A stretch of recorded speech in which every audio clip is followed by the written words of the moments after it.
Hello friends, स्वागत है आप सभी का हमारे यूट्यूब चैनल यूएलपी मैथ्स वर्ड पर। तो यहाँ पर हम आप लोगों को एक कहानी सुनाने जा रहे हैं।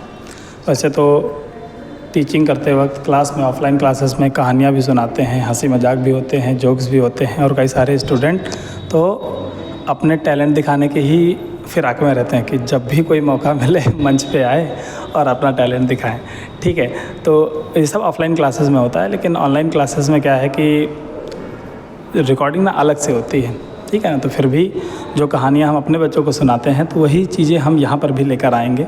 और उसी के क्रम में ये हम आपको कहानी सुनाने जा रहे हैं कि जैसे हम लोग आपको कोई भी वर्क देते हैं और कोई भी काम करवाते हैं या फिर प्रैक्टिस के लिए डीपीपी शीट और असाइनमेंट मिलता है और बोला जाए कि भाई ये इतनी प्रैक्टिस करके आओ और इतने क्वेश्चन करके आओ, या फिर आपकी जेई अगर प्रिपरेशन कर रहे हो तो जो मॉडल दिया गया उसके 3 से 4 बार प्रैक्टिस करके आओ। ठीक है ना, सेम चीज़ की ही प्रैक्टिस करो। तो आखिर क्या प्रैक्टिस का रोल है और क्यों होता है और जो है क्या इसके बेनिफिट्स हैं, इसके रिस्पेक्ट में एक छोटी सी कहानी ये है कि जैसे हमारे एंशिएंट टाइम में, एंशिएंट इंडिया में पढ़ाई के लिए गुरुकुल शिक्षा पद्धति बहुत फेमस थी। तो ऐसे ही सिस्टम में एक व्यक्ति था, एक स्टूडेंट था वरदराज नाम का, जो कि बहुत ही कमज़ोर स्टूडेंट था और वो भी गुरुकुल भेजा गया पढ़ने के लिए। तो अपने सभी साथियों से वो इतना कमज़ोर था कि उसको टीचर्स की या गुरुजी की कोई भी बात बहुत ही मुश्किल से समझ में आती थी, जिसकी वजह से उसका उपहास भी होता, हंसी मजाक भी उड़ाते, सब कुछ होता था। और दिन दिन वो बच्चा घुटता, क्योंकि वो ऐसा नहीं कोशिश नहीं करता था, कोशिश करने पे भी उसको समझ नहीं आती। ऐसे हमारी ऑफलाइन क्लासेस में, ऑनलाइन क्लासेस में, ऑनलाइन तो खैर नहीं ऑब्जर्व कर पाते, लेकिन ऑफलाइन क्लासेस में देखते हैं कि कुछ बच्चे होते हैं सच में जो समझ नहीं पा रहे होते हैं, लेकिन वो कोशिश भरपूर करते हैं। तो कुछ वैसा ही उनका सिनेरियो था।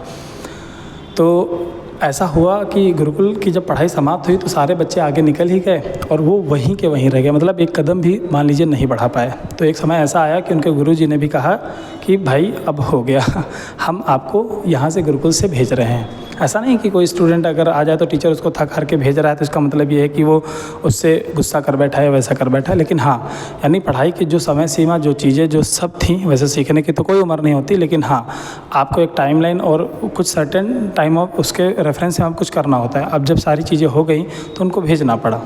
जैसे हमारे साथ भी, हम बीइंग अ टीचर ऐसे सिनेरियो हो जाए तो किसी स्टूडेंट को अगर हम जाने के लिए बोले तो इसका मतलब उसके भविष्य में, उसके फ्यूचर में किसी और चीज़ के बेटरमेंट के लिए, किसी अदर ऑप्शन के लिए उसको जाने को कहेंगे, ना कि ये थोड़े कहेंगे कि भाई तुमसे हम झेला नहीं जा रहा, मैं झेल नहीं सकता, निकलो यहाँ से। ऐसा कुछ नहीं है। तो कुछ वैसा सिनेरियो हुआ। तो जब ऐसा हुआ तो वो बहुत ही ज़्यादा मायूस होकर लौटे। नाम था वरदराज। बहुत ही मायूस होकर लौटे और एकदम दुखी मन से, मतलब होता है ना कभी कभी आप बहुत डाउन फील करते हो, बहुत ज़्यादा डाउन फील करते हो, मतलब ऐसा लगता है कि ना आज तो भर गया दिल यार, बहुत ज़्यादा हो गया। कुछ वैसी स्थिति थी उनके साथ। और फिर जाते जाते वो बहुत ही सोच में डूबे हुए थे और फिर एक जगह उनको प्यास लगी, तो पानी पीने के लिए वो एक कुएँ के पास रुके। और ये कहानी सुन रखी होगी बहुत लोगों ने, ठीक है। तो कुएँ के पास जब जाकर रुके पानी पीने के लिए, उन्होंने औरतों से पानी मांगा। सडनली उन्होंने ऑब्ज़र्व किया कि जो पत्थर है, जो गड़ारी है, जहाँ से कुएं से खींचकर बाल्टी से पानी निकाला जाता है, वहाँ पे पत्थर पे ना निशान पड़े हुए हैं। तो उन्होंने वहाँ की औरतों से पूछा कि आप लोगों ने ये निशान कैसे बनाए? तो वहाँ की औरतों ने जवाब दिया कि ये निशान हमने नहीं बनाए, इस रस्सी की रगड़ खा खा के ये पत्थर घिस चुका है। अब सोचो, ये बड़ी कॉमन सी बात है, लेकिन उनके मन में ये बात हिट कर गई और इतनी ज़ोर से हिट करी, इतनी ज़ोर से कि वो बात ना उनके मन में घर कर गई। बैठे ही रहे वहाँ पर, सोचते ही रहे कि इतनी कोमल रस्सी और इस सख्त पत्थर को घिस डाली। बाप रे बाप, कोमल सी रस्सी होती है, जूट की रस्सी, उसके रेशे बहुत नाजुक होते हैं वैसे, और पत्थर को घिस के ख़त्म कर दिया। और ये बात इतनी ज़ोर की लगी उनको कि इतना कायदे से घर कर गई कि वो उस पर सोचते ही रहे। और ना जाने क्या सोच के कई घंटों बाद उठे और वापस घर की तरफ ना लौट के गुरुकुल की तरफ लौटे और गुरुजी से कहा कि हम मेहनत करेंगे, हम करेंगे, सब कुछ वो करेंगे और आगे बढ़ने का प्रयास करेंगे। गुरुजी ने भी साथ दिया और समझे उनकी बातों को, और वास्तव में उन्होंने जो प्रतिभा दिखाई, उसके बाद जो टैलेंट दिखाया, जो मेहनत दिखाई, आगे चल के वो बंदा वरदराज, वो व्यक्ति संस्कृत व्याकरण के बहुत बड़े विद्वान हुए। उनका नाम वरदराज है। संस्कृत के लिटरेचर में बहुत लोगों को कम इंटरेस्ट है भी, तो जानकारी बहुत कम है।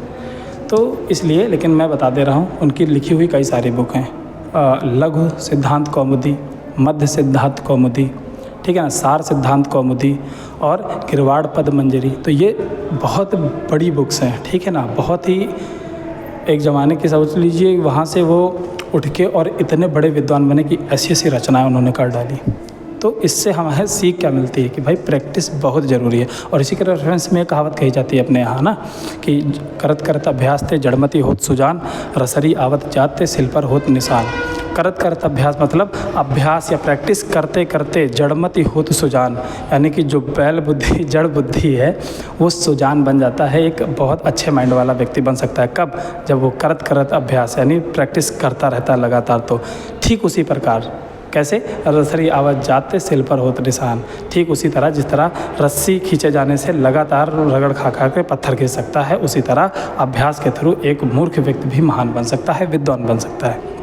तो ये है प्रैक्टिस का वो। और दूसरी बात है कि दुनिया में हम भी लोग क्लास में बैठे होके मोटिवेट करते रहते हैं, अलग अलग चीज़ों से मोटिवेट करते हैं स्टूडेंट को, और सबका ग्रैस्प करने का पावर भी अलग अलग होता है। कोई बच्चा मोटिवेट कर दो, एक चीज़ उसको काम बोलो 10 काम करके आता है, किसी दिन 10 काम बोलो तो कोई एक भी काम करके नहीं आता। तो ये बात करती है कि कौन सी बात कौन सी जगह पे और आपकी सिचुएशन के अकॉर्डिंग कौन से आपको हिट कर गए। आपकी जिस दिन उस दिन वो सिचुएशन होगी, एक छोटा सा तिनका भी काफ़ी है, छोटी सी चिंगारी भी काफ़ी है आग लगाने के लिए। जैसे वो भी वरदराज के बारे में, केवल पत्थर पे निशान, इतना सोच बैठे कि यार इतनी कोमल रस्सी और पत्थर पे निशान कर डाली, और इतनी तेज़ी से उनको ये बात हिट करी, इतना सोच में डूब गए कि वहाँ से इतना बड़ा मोटिवेशन लेके लौटे कि सोचो क्या से क्या बन गए। तो वही हम सब के साथ होता है लाइफ में, ठीक है ना। तो हम भी एक समय मैथ्स के बहुत वीक स्टूडेंट थे, ठीक है ना, आज मैथ्स के टीचर हैं। तो हर एक लाइफ बंदे के लाइफ में ऐसा आता है, ठीक है ना। आपको कौन सी बात घर कर जाए और कौन सी हिट कर जाए और किससे आप ज़रा सी बात से कितना बड़ा मोटिवेशन ले लो, और जिस दिन ऐसा हो गया फिर आपको कोई नहीं रोकने वाला। तो यही कहानी हमारी थी आज पूरी की, लंबी कहानी तो नहीं सुना डाली, ठीक है। और ऐसे ही कभी कभी कहानियाँ लाते रहेंगे कि लोगों ने कैसे कैसे करा, और वो बहुत प्रचलित चीज़ें हैं। ओके, आज की वीडियो में इतना ही रखते हैं, बाकी बातचीत करेंगे नेक्स्ट टाइम पे। Thank you so much for watching this video. Thank you.